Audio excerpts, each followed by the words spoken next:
हे उद्या विजय संकल्प मेळावा आणि ज्याला मुख्य वक्ते आपले राज्याचे मुख्यमंत्री आदरणीय देवेंद्र फडणवीस साहेब आहेत, या ठिकाणी आवाज मुंबईकरांचा संकल्प भाजपचा अशा प्रकारची एक कॅम्पेन आम्ही लॉन्च करतोय की मुंबईकरांपर्यंत जाऊन आपल्या स्वप्नातली मुंबई कशी असली पाहिजे, त्या मुंबईच्या शहराच्या विकासाकरता सूचना हे आम्ही मागवतोय.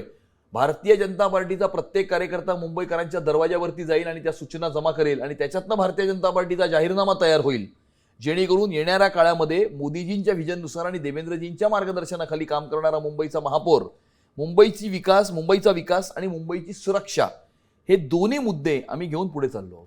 मधल्या काळामध्ये ते वचननामा देण्याची पद्धत थोडी बंद झाली होती, तुम्ही परत सुरू कराल म्हणजे मुंबईमध्ये? वचननामा अनेक दिले गेले होते, परंतु त्याची पूर्तता झाली नव्हती. बरं. आणि त्यामुळे मुंबईकरांच्या मनात काय हे पहिलं आम्ही जाणून घेऊ, त्या सूचना मागू आणि त्या सूचनांच्या आधारावरती मुंबईकरांचा जाहीरनामा हा आम्ही तयार करू. अगदी मुंबईकरांनो, तुमचा जाहीरनामा तयार होणार आहे आणि तो प्रत्येक राजकीय पक्ष तयार करण्याचा प्रयत्न करणार आहे. पहिलं पाऊल भाजपने टाकलेलं आहे.